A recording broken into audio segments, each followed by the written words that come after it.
I'm not in control of my husband. I'm not in control of his children. I'm not even in control of my child. He's his own person. You know, when she goes on television, Fox, they dominate. They dominate when she gets up there with that beautiful face and those lips that don't stop. How's Karoline doing? Is she doing good? Should Karoline be replaced? No. That's up to you, sir. It'll never happen. Should Melania Trump be worried right now? Because once again, the internet isn't whispering. It's talking out loud. And this time, the name being dragged into the conversation isn't a model, a porn star, or a tabloid mystery woman. It's someone inside Trump's political inner circle. Someone younger. Someone visible. Someone standing right next to him on camera. And when people saw it, they didn't debate it. They got uncomfortable. Like, share, comment, and subscribe to my channel. No gloss, no sugarcoat, just raw reality. For days now, social media has been buzzing with speculation that Donald Trump is allegedly having an affair with Karoline Leavitt, and that Melania Trump didn't just sit back and watch it happen. And you date beautiful women. You got Marla Maples, you got other various models, all models, too.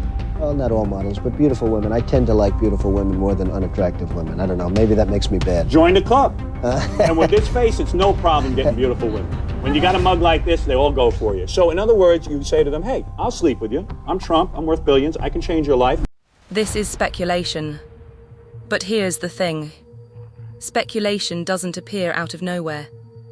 It feeds on behavior, patterns, history, and Donald Trump has decades of it. Because what kicked all of this off wasn't one headline or one viral tweet. It was a moment people felt in real time, a moment that didn't sit right. A rally that was supposed to be about the economy. Inflation, jobs, America first. And somehow it turned into something else entirely. At a Pennsylvania rally, Donald Trump took the stage, doing what he always does, riffing, rambling, jumping topics.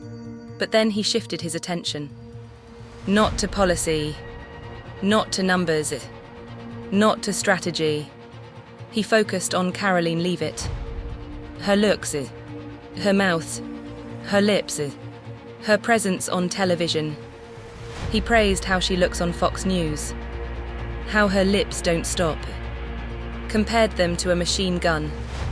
And suddenly the crowd didn't know how to react. You could hear it. That awkward laugh.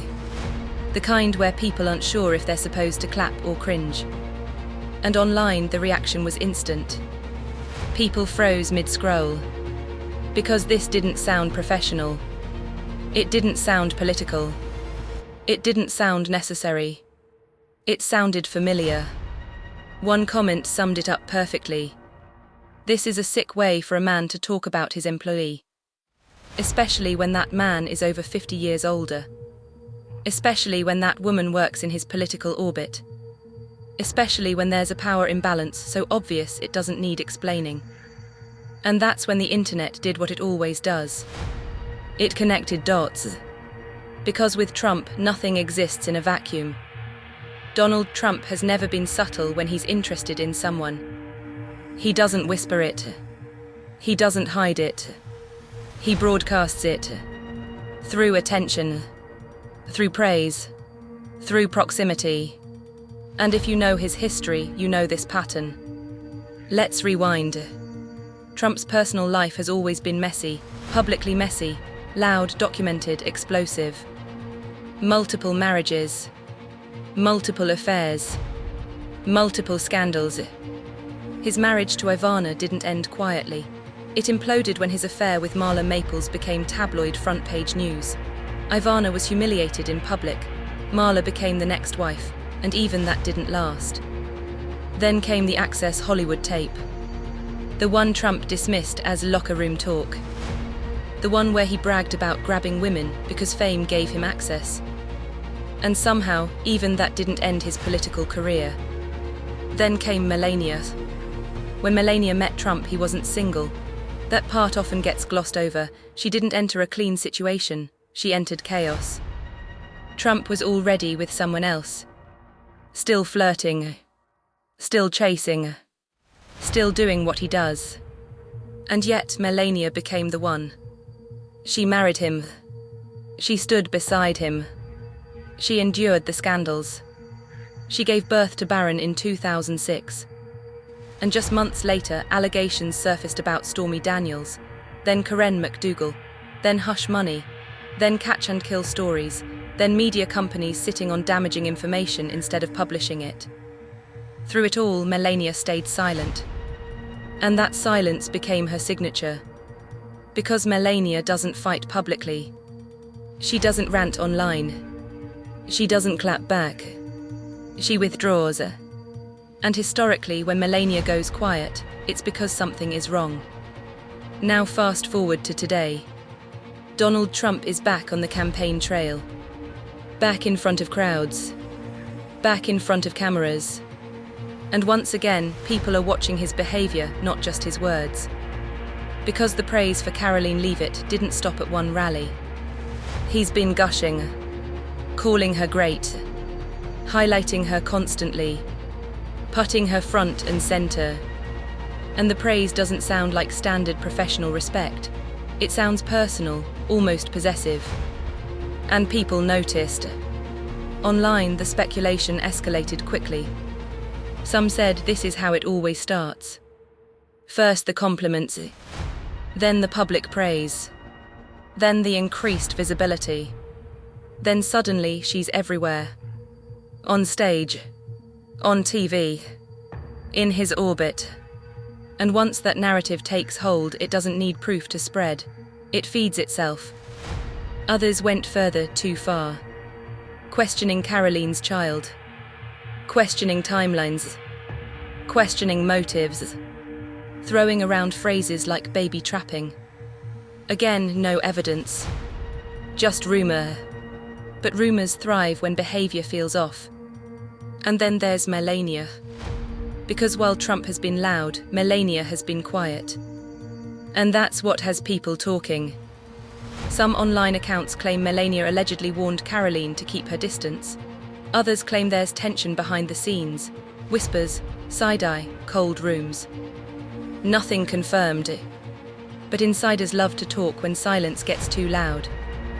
And Melania has been on the other side of this story before. She knows how it begins. She knows the warning signs. She knows the pattern. Because she lived it. Now add another layer. The Epstein rumors. For years, people have speculated about Trump's proximity to Jeffrey Epstein. And more recently, Melania's name has been dragged into those conversations as well. There are unverified claims. Old interviews. Alleged quotes. Nothing proven. Nothing settled. But once again, the timeline looks messy. And when timelines are messy, people start filling in gaps. Not because they know the truth, but because the truth has never been clean. This is why this moment hit differently. If any other politician praised a young female staffer's lips at a rally, the media would explode. But with Trump, the bar is so low that people almost shrug, and then quietly whisper. Because nothing shocks them anymore. And that's the real problem. The discomfort didn't come from confusion. People knew exactly what they were reacting to. They've seen this movie before. The Playboy image. The power dynamics. The way Trump views access and admiration. There was even that report from a 1991 book claiming Trump once wanted Playboy to run a Girls of Trump spread featuring his own employees. His employees.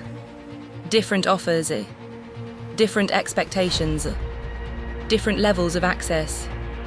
Whether every detail is accurate or not, the pattern is clear. Power plus attention plus women in his orbit has always been a volatile mix.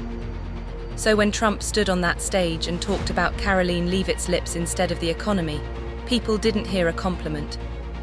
They heard history. And history makes people uneasy. Now here's the uncomfortable truth. Even if nothing is happening, even if there is no affair, the damage is already done. Because perception matters. And the perception is out. Melania is once again being placed in a position where her husband's behavior becomes her burden to manage silently. And Trump, Politically, he'll likely survive it. He always does. His base doesn't flinch. Scandals slide off him like rain. But the pattern keeps repeating. And the question people are asking isn't if he can survive it. It's why does it keep happening the same way every time? Is this just Trump being Trump? Or are we watching the early stages of another familiar storyline play out in real time? Because one thing is clear. People saw that rally moment immediately. They felt it. They clocked it. And once the internet starts asking questions like this, it doesn't stop.